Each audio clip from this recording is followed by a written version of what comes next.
আল্লাহ যেই কিতাব দান করেছেন, যেই কিতাব নাজিল করেছেন, সেই কিতাব যারা হক আদায় করে তিলাওয়াত করে, হক আদায় করে তেলাওয়াত করা, হক আদায় করে তেলাওয়াত করার মানে কি? খেয়াল করে শুনবো। হক আদায় করে তেলাওয়াত করতে হবে, কোরআনের হক আদায় করে তেলাওয়াত করতে হবে। আজকে আফসোসের বিষয় হচ্ছে এটা, আমরা তো কোরআন শুদ্ধ করেই পড়তে জানি না, কোরআন শুদ্ধ করেই পড়তে জানি না। অথচ আল্লাহ রাব্বুল আলামিন কি বলেন? আল্লাহ রাব্বুল আলামিন বলেন হক আদায় করে যারা তিলাওয়াত করে, উলাইকা ইউমিনুনা বি, তারাই কেবল কোরআনের উপর, তার উপর ঈমান আনলো। হক আদায়ের অর্থ কি? হযরতে উমর রাদিয়াল্লাহু তাআলা আনহু বলেন, হক আদায় করার অর্থ হলো কোরআনুল কারীম যখন তেলাওয়াত করা হবে, কোরআনুল কারীম যখন তুমি তেলাওয়াত করবে, ওই তেলাওয়াত করা অবস্থায় যখন কোরআনের মধ্যে আল্লাহর প্রশংসার আলোচনা আসবে, তখন তুমি কোরআন বন্ধ করে নাও, কিছুক্ষণ আল্লাহ রাব্বুল আলামিনের প্রশংসা করো। আবার যখন কোরআন তেলাওয়াত করতে করতে কখনো এই আয়াত আসবে, আল্লাহ রাব্বুল আলামিনের এই আলোচনা আসবে, তাসবিহাতের আলোচনা আসবে, আল্লাহ রাব্বুল আলামিনের পবিত্রতার আলোচনা আসবে, যখন এই আলোচনা আসবে তখন তুমি কোরআনটাকে বন্ধ করে নাও, কিছুক্ষণের জন্য আল্লাহ রাব্বুল আলামিনের পবিত্রতা বর্ণনা করো। আবার যখন কোরআন তেলাওয়াত করবে, কোরআন তেলাওয়াত করতে করতে করতে করতে যখন আযাবের ঘটনা আসবে, আযাবের কথা আসবে, আযাবের আলোচনা আসবে, জাহান্নামের আলোচনা আসবে, আল্লাহ রাব্বুল আলামিনের ওয়াঈদ, আল্লাহ রাব্বুল আলামিনের ধমকির আলোচনা আসবে, তখন তুমি কোরআনকে বন্ধ করে নাও এবং আল্লাহ রাব্বুল আলামিনের নিকট মাফ চাইতে থাকো, আল্লাহ রাব্বুল আলামিনের নিকট পানাহ চাইতে থাকো, আল্লাহ রাব্বুল আলামিনের নিকট ক্ষমা চাইতে থাকো।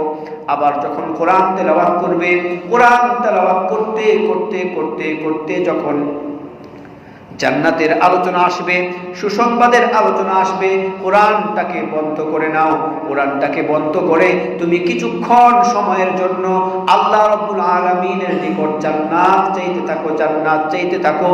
যে ব্যক্তি এইভাবে তিলাওয়াত করে, ওই ব্যক্তি কেবল আল্লাহর কোরআনের হক আদায় করে তিলাওয়াত করতে পারবে।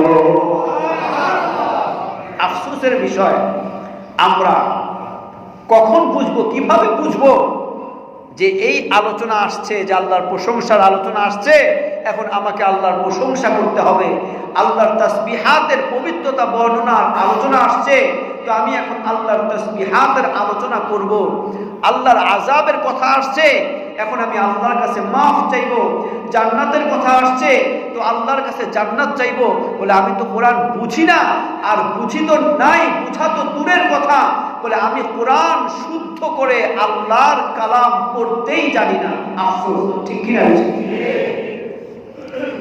হযরতে আব্দুল্লাহ ইবনে মাসউদ রাদিয়াল্লাহু তাআলা আনহু বলেন, আল্লাযীনা আতাইনাহুমুল কিতাবা ইয়াতলুনাহু হাক্কা তিলাওয়াতি, কোরআনের হক আদায় করে, কিতাবের হক আদায় করে, আল্লাহর কালামের হক আদায় করার অর্থ হচ্ছে এটা, কোরআনের মধ্যে যেটা হালাল করেছেন সেটাকে হালাল মানা, অর্থাৎ আমলে পরিণত করা। হালাল জানা না, হালাল মানা।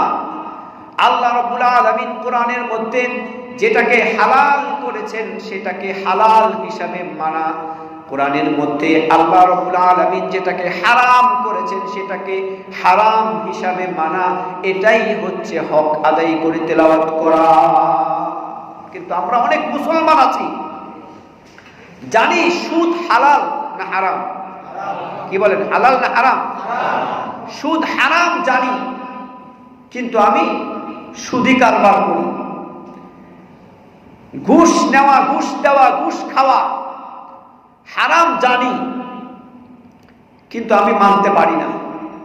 যে ব্যক্তি সুদ খাইল, সে কোরআন তেলাওয়াত করলেও সে কোরআনের হক আদায় করে তেলাওয়াত করল না।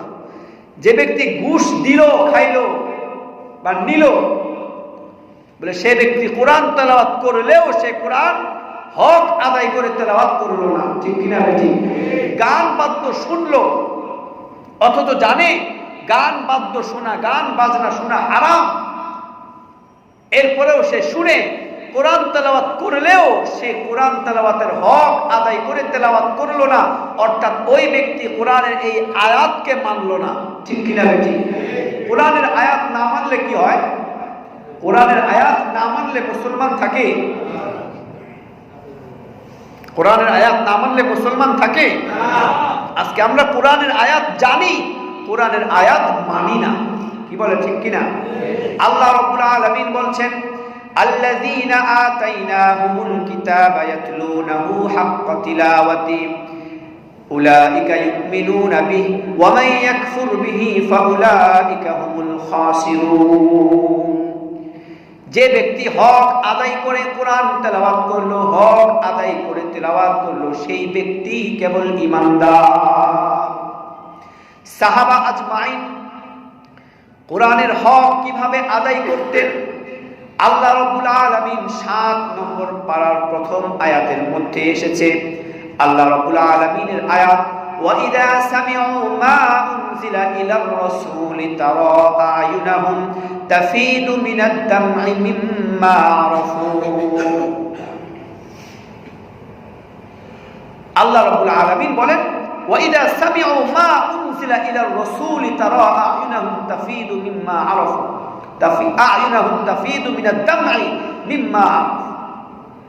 যখন আল্লাহর নবী সাল্লাল্লাহু আলাইহি ওয়াসাল্লামের উপর কোরআন নাযিল হয়েছে, আর ওই কোরআন যখন সাহাবা আজমাইন শুনতেন, এই কোরআন যে হক, এই কোরআন যে সত্য, কতটা সত্য, এই সত্যতা অনুভব করে, এই সত্যতা অনুভব করতে পেরে সাহাবা আজমাইনের চোখ বেয়ে বেয়ে পানি পড়ত। বলে সুবহানাল্লাহ। সাহাবা আজমাইন কোরআনের হক এভাবে আদায় করতেন। আজকে আমরা ঠিক মতো পড়তেই জানি না।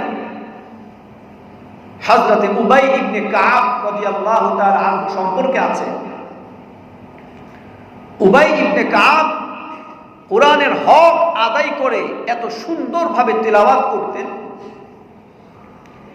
একবার আল্লাহর নবী সাল্লাল্লাহু আলাইহি ওয়াসাল্লাম উবাই ইবনে কাব রাদিয়াল্লাহু তাআলা আনহুকে বলেন, হে উবাই ইবনে কাব, তুমি একটু কোরআন তেলাওয়াত করো, আমি শুনব। উবাই ইবনে কাব বলেন, ইয়া রাসূলুল্লাহ, আপনার উপরে কোরআন নাজিল হয়, আমি আপনাকে কোরআন শোনাবো কিভাবে? আমি আপনার সামনে কোরআন ভালো করে তেলাওয়াত করতে পারবো না।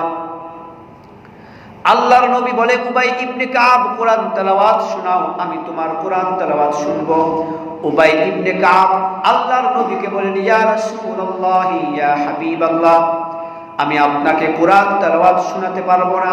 আপনার উপর কোরআন নাজিল হয়, আমি কিভাবে আপনার সামনে কোরআন তেলাওয়াত করব? এই হিম্মত আমার নাই।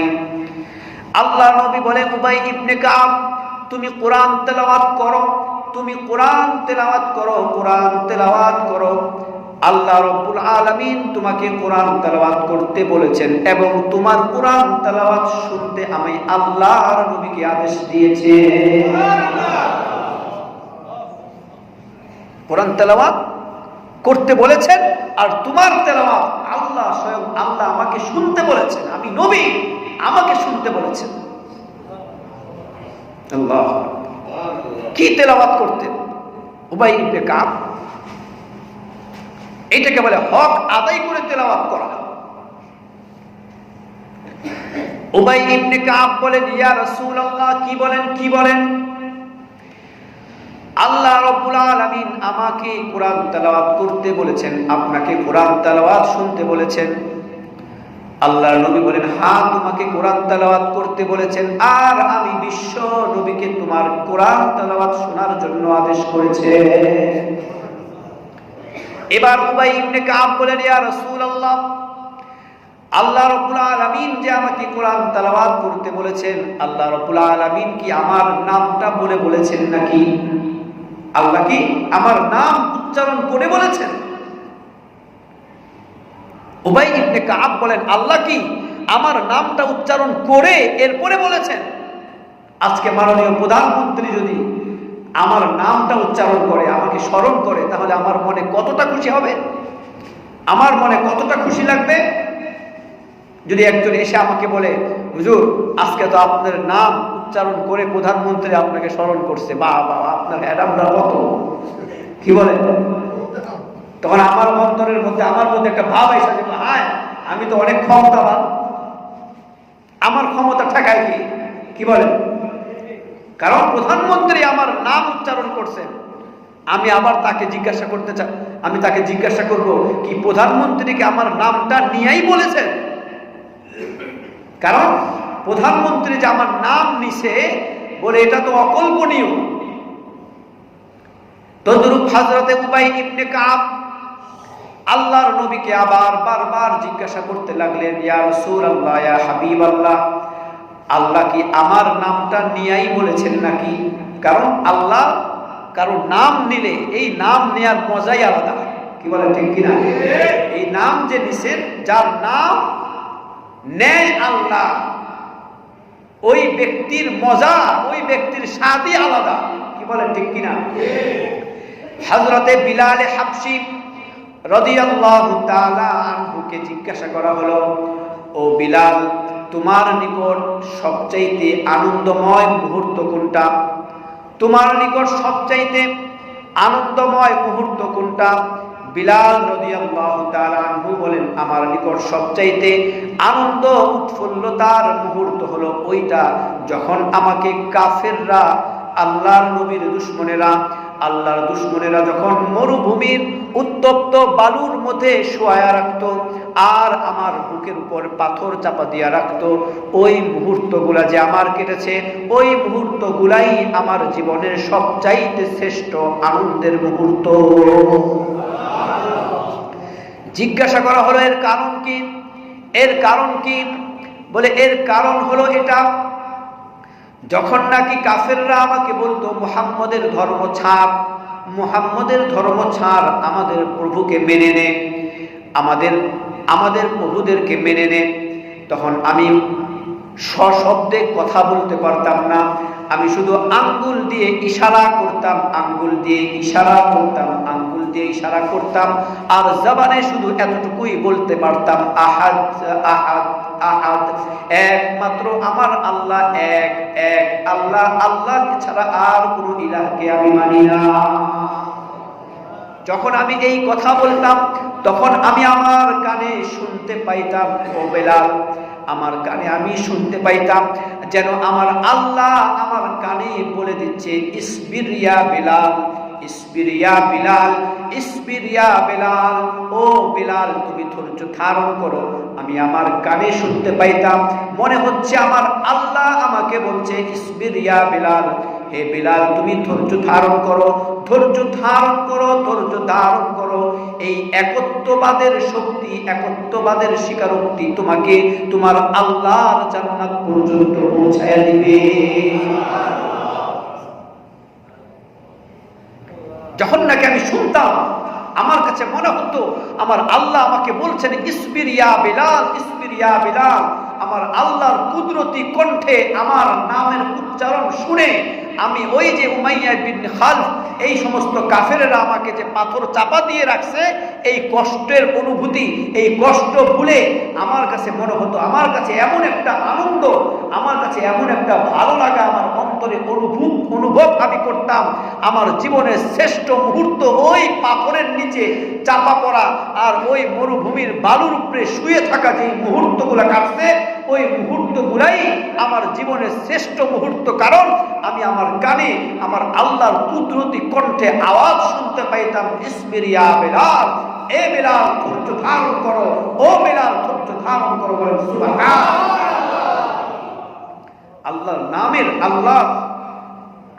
আল্লাহ যার নাম উচ্চারণ করে সেই অন্তরে মজা পায়, স্বাদ পায়। আর এই স্বাদ ওই সময় পাবে যখন তার অন্তরে ঈমান থাকবে, আল্লাহ, আল্লাহর মুহাব্বত থাকবে। ঠিক কিনা বেঠিক? আমাকে আপনাকে আল্লাহ ডাকেন কিনা? ডাকেন, ডাকেন। কই ডাকছে? কি ডাকছে কখনো আপনারা শুনছেন? শুনছেন? আল্লাহ ডাকছে? আল্লাহ আমাকে আপনাকেও বলে ডাকে। আল্লাহ আমাকে আপনাকে ডাকে। আমি আপনার নাম কি? আমার আপনার নাম কি? মুমিন। আমার নাম কি? আমার আপনার নাম মুমিন। আল্লাহরও একটা সিফাতি নাম মুমিন, ঠিক কিনা? আমি আপনি কি? ঈমানদার, মুমিন। আল্লাহ রাব্বুল আলামিন কোরআনের বিভিন্ন জায়গাতে, অনেক জায়গাতে আল্লাহ রাব্বুল আলামিন বলেছেন ইয়া আইয়ুহাল্লাযীনা আমানু, আছে না নাই? এই আমানুর দ্বারা আমাকে আপনাকে আল্লাহ ডাকতেছেন। এই ডাক আমরা নিজেরা পড়ি, নিজেরা শুনি, বারবার শুনি, বারবার পড়ি, কিন্তু আমার অন্তরে অতটা স্বাদ পাই না, কারণ আমি আপনি এখনো পরিপূর্ণ ঈমানদার হতে পারি নাই, ঠিক কিনা? উবাই ইবনে কাব ঈমানদার ছিলেন। উবাই ইবনে কাবের নাম নিয়ে ডাকবার সাথে সাথে উবাই ইবনে কাব অন্তরের মধ্যে একটা স্বাদ অনুভব করছে। উবাই ইবনে কাব স্বাদ অনুভব করছে। উবাই ইবনে কাব কোরআনের হক আদায় করে কোরআন তেলাওয়াত করতেন। এই কারণে কি পরিমাণে হক আদায় করছেন যে আল্লাহ আল্লাহর নবীকে বলেন, ও নবী, আপনি উবাই ইবনে কাবের কোরআন তেলাওয়াত শুনেন। আমাকে আপনাকে কোরআনের হক আদায় করবার জন্য কোরআনের তেলাওয়াতের হক আদায় করে তেলাওয়াত করতে হবে। আর আব্দুল্লাহ ইবনে মাসউদ রাদিয়াল্লাহু তাআলা আনহু বলেন, কোরআন তেলাওয়াতের হক আদায় করার অর্থ হচ্ছে কোরআনের হালালকে হালাল হিসাবে মানা, হারামকে হারাম হিসাবে মানা। হারামগুলোকে ছাড়তে হবে, হালালগুলোকে ধরতে হবে, ঠিক কিনা? ঠিক। প্রত্যেকে তৈরি আছি তো ইনশাআল্লাহ? এরপরে আল্লাহ রাব্বুল আলামিন বলেন, ইয়া বনি ইসরাঈল اذكروا নি'মাতি আল্লাতী আন'আমতু আলাইকুম ওয়া আন্নী ফাদ্দালতুকুম আলাল আলামিন। ও বনি ইসরাঈল, ওই নিয়ামতকে স্মরণ করো, যেই নিয়ামত আমি তোমাদেরকে দান করেছি। ওয়া আন্নী ফাদ্দালতুকুম আলাল আলামিন, বিশ্ব জগতের অনেকের উপরে আমি তোমাদেরকে শ্রেষ্ঠত্ব দিয়েছি, ঠিক কি না? এরপরে আল্লাহ রাব্বুল আলামিন বলছেন, ওয়াত্তাকু ইয়াওমান লা তাজসি নাফসুন আন নাফসিন শাইআন ওয়া লা ইউকবালু মিনহা আদলুন ওয়া লা তানফাউহা শাফাআতুন ওয়া লা হুম ইউনসারুন। ওই দিনকে ভয় করো। লা তাজসি নাফসুন আন নাফসিন শাইআ, যেই দিন কেউ কারো কোনো কাজে আসবে না। কি বলেন, ঠিক কিনা? আসবে, কাজে আসবে। কিয়ামতের দিন কেউ কারো কোনো কাজে আসবে? আল্লাহ রাব্বুল আলামিন বলেন, অসুবিধা হচ্ছে? শেষ করে দিব। ইয়াউমা ইয়াফিরুল মারউ মিন আখিহি ওয়া উম্মিহি ওয়া আবিহি ওয়া সাহিবাতিহি ওয়া বানিহি লিকুল্লি ইমরিইম মিনহুম ইয়াউমা ইযিন শা'নুন ইউগনিহি। কিয়ামতের দিন এমন একটা দিন, ইয়াউমা ইয়াফিরুল মারউ মিন আখিহি, ভাই ভাইয়ের কাছে যাবে একটা নেকি পাওয়ার জন্য। ইয়াউমা ইয়াফিরুল মারউ মিন আখিহি ওয়া উম্মিহি ওয়া আবিহি, মানুষ মায়ের কাছে যাবে, বাবার কাছে যাবে একটা নেকি পাওয়ার জন্য। মা সন্তানকে বলবে, দুনিয়ার জমিনে, দুনিয়ার বুকে আমার তো বিয়েই হয় নাই। বাপ বলবে, আমি দুনিয়াতে বিয়েই করি নাই, আমার আবার সন্তান কিভাবে আসবে? একটা নেকিও পাওয়া যাবে না। প্রত্যেকেই নিজেই নিজেকে নিয়ে ব্যস্ত থাকবে। আল্লাহ রাব্বুল আলামিন বলেন, ওয়াত্তাকু, ভয় করো, ইয়াউমান লা তাজসি নাফসুন আন নাফসিন শাইআন ওয়া লা ইউকবালু মিনহা আদলুন। ওই দিনকে ভয় করো, যেদিন কেউ কারো কোনো কাজে আসবে না। সেই দিনটা হবে কোন দিন? আওয়াজ করে বলেন, কোন দিন? কোন দিন? সেই দিন হবে কোন দিন? আওয়াজ করে বলে, সেই দিনটা কোন দিন? কিয়ামতের দিন। কেউ কারো কোনো আজে আসবে? আল্লাহ রাব্বুল আলামিন বলে, ওয়াত্তাকু, সেই দিনকে ভয় করো। এরপরে আল্লাহ রাব্বুল আলামিন বলেন, ওয়ালা ইউকবালু মিনহা আদলুন, সেই দিন মুক্তিপণ দিয়ে কোনো কাজে আসবে না। সেই দিন মুক্তিপণ গ্রহণ করা হবে না। সেই দিন মুক্তিপণ গ্রহণ করা হবে না। যে বলবেন যে এইগুলি রাখেন, আমার সন্তানকে ছেড়ে দেন। কি বলেন? আজকের সমাজে কেউ যদি অপরাধ করে, তার কাছ থেকে টাকা খেয়ে ছেড়ে দেওয়া হয়, ঠিক কিনা? সেই দিন এই চেষ্টা আর চলবে না। আল্লাহ রাব্বুল আলামিন বলে ওয়ালা ইউকবালু মিনহা আদলুন, সেই দিন মুক্তিপণ গ্রহণ করা হবে না। আজকে দুনিয়াতে তো যার টাকা আছে সে টাকা দিয়ে পার পেয়ে যায়, যার ক্ষমতা আছে ক্ষমতার মাধ্যমে পার পেয়ে যায়।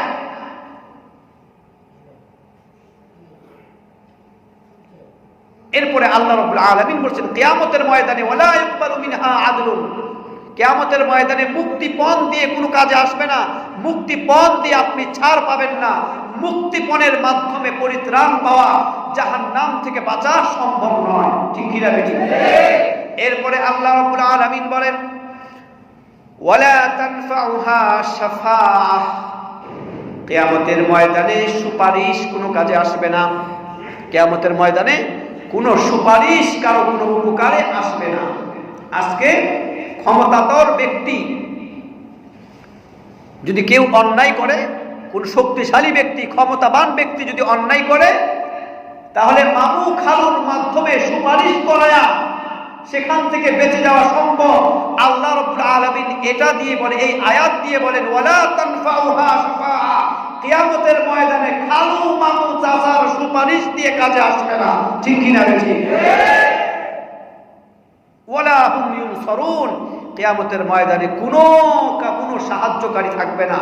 সুতরাং ওয়াত্তাকু, ওই দিনকে ভয় করো, ইয়াউমান লা তাজজি নাফসুন আন নাফসিন শাইআ, যেদিন কেউ কারো কোনো কাজে আসবে না। এই দুইটা জিনিস বিশেষভাবে এই দুনিয়াতে মানুষ কাজে লাগায়। এই জন্য শুধু আল্লাহ দুইটা বিষয় সম্পর্কে বললেন, মুক্তিপণ দিয়ে কোনো কাজে আসবে না, মুক্তিপণ দিয়ে কোনো কাজে আসবে না। এই কথাটাই কেন বললেন? এই কথাটাই শুধু এই জন্য বলছেন, দুনিয়ার মানুষ এটা ভালো চিনে, দুনিয়ার মানুষ এটা ভালো বুঝে। অন্যায়কারী অন্যায় করে বেঁচে যায় টাকার মাধ্যমে বেশিরভাগ, কি বলেন ঠিক কিনা? এই জন্য আল্লাহ রাব্বুল আলামিন মুক্তিপণের কথা বললেন। ওয়ালা তানফাউহা শাফাআহ, সুপারিশের কথা বললেন।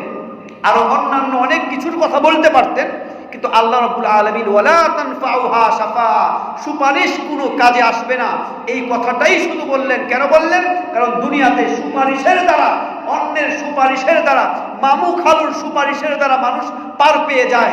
এই জন্য আল্লাহ রাব্বুল আলামিন বুঝিয়ে দিচ্ছেন, মামু খালুর সুপারিশ দুনিয়াতে চললে চলতে পারে, আখিরাতে কিয়ামতের ময়দানে মামু খালুর সুপারিশ চলবে না। একমাত্র সুপারিশ চলবে কার? যিনি হচ্ছে আল্লাহর নবী, ঠিক কিনা? ঠিক। আর আল্লাহর নবী সুপারিশ তার জন্যই করবে